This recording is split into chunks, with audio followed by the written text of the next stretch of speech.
सबकी योजना सबका विकास 2026-27 के तहत कच्चीगाम ग्राम पंचायत में ग्राम सभा का आयोजन किया गया। इस अवसर पर दमन जिला पंचायत प्रमुख धर्म पटेल, ग्राम पंचायत सरपंच फाल्गुनी पटेल, जिला पंचायत सदस्य हंसा दिनेश धूरी सहित पंचायत सदस्य, विभिन्न विभागों के अधिकारी कर्मचारी एवं बड़ी संख्या में ग्रामजन उपस्थित रहे। ग्राम सभा में ग्राम पंचायत डेवलपमेंट प्लान 2026-27 के एक्शन प्लान पर विस्तार से चर्चा की गई। साथ ही प्रशासनिक अधिकारियों द्वारा विभिन्न सरकारी योजनाओं की जानकारी दी गई, जबकि ग्रामीणों ने भी अपने सुझाव एवं विचार प्रस्तुत किए। सरकार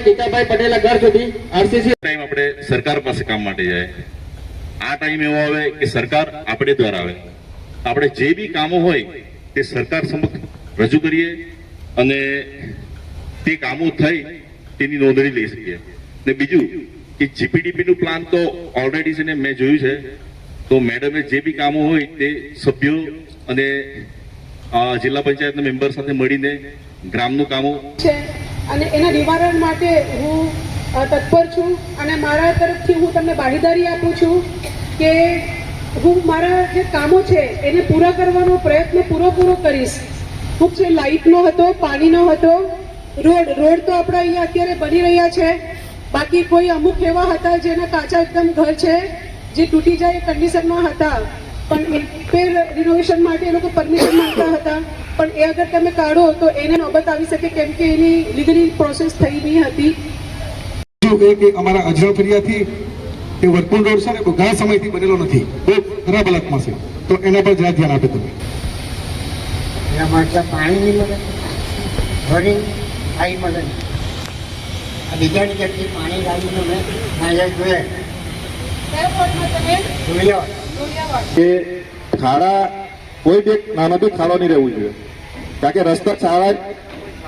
બીજું કે આ એક ઢોર માટે કીધું કે ગાય માતા માટે આપણે હિન્દુ શાસ્ત્રમાં ગાય કહેવામાં આવે, તો આપણા ગામમાં એટલીસ્ટ એક જગ્યા એવી બનાવવામાં આવે જે આપણું તેમ બી કચ્ચીગામ ફાર્મમાં એક છે ગૌશાળા, તો ત્યાં એક તાત્કાલિક એક કંઈક પંચાયતમાં એક એના માટે ગાયને લઈ જવા માટે ટ્રેક્ટરની અંદર એક વ્યવસ્થા કરવામાં આવે અને તાત્કાલિક તે ગાય માતાને ત્યાં છોડવામાં આવે।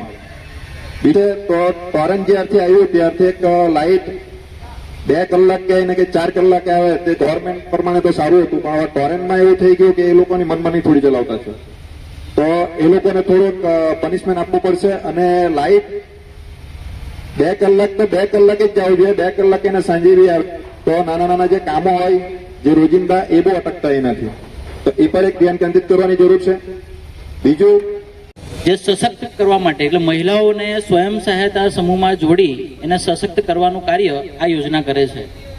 આ યોજનાનું નામ તમને હું જણાવું તો આ યોજનાનું નામ છે રાષ્ટ્રીય ગ્રામીણ આજીવિકા મિશન। આ યોજનાનો મુખ્ય ઉદ્દેશ એ છે કે સ્વયં સહાયતા સમૂહ બનાવી અને સ્વયં સહાયતા સમૂહની અંદર મહિલાઓને જોડી એમને સશક્ત કેવી રીતે કરી શકાય એના વિશેની આ એક યોજના છે। આ યોજના નમસ્તે, આજ રોજ કચ્ચીગામની અંદર ગ્રામ સભાનું આયોજન કરવામાં આવ્યું હતું। આ ગ્રામ સભાની અંદર કચ્ચીગામના લોકો મોટી સંખ્યામાં ઉપસ્થિત હતા, એના માટે હું સૌપ્રથમ લોકોનો આભાર વ્યક્ત કરવા માંગુ છું કે આપ સૌ જાગૃત થઈને ગ્રામ સભાની અંદર ઉપસ્થિત રહ્યા હતા। અમે લોકો ગ્રામ સભાના પહેલા કચ્ચીગામના બધા વોર્ડોમાં ફર્યા, તો લોકોની જે નાની મોટી સમસ્યા હતી એનું અમે નિરાકરણ કરવાની કોશિશ કરી છે અને જે ગામના જે વિકાસના મોટા કામો છે એ અમે ગ્રામ સભાની અંદર જીપીડીપીમાં અમે એ કામો 1,99,51,000નું જે વિકાસના કામો અમે લીધા છે। માનીને પ્રશાસક શ્રી પ્રફુલભાઈ પટેલના આશીર્વાદથી હું કચ્ચીગામને વિકસિત વિકાસશીલ બનાવી એક રોલ મોડેલ વિલેજ બનાવવાની કોશિશ કરીશ। તો હું ગ્રામજનોને વિનંતી કરું છું કે આપ સૌના જે પણ કોઈ વિકાસના કામો હોય તો આપ સૌ અમને પંચાયતમાં આવીને કહી શકો છો। હું આપ સૌની સમસ્યાઓ કરવા માટે અહીં ઉપસ્થિત છું। ધન્યવાદ।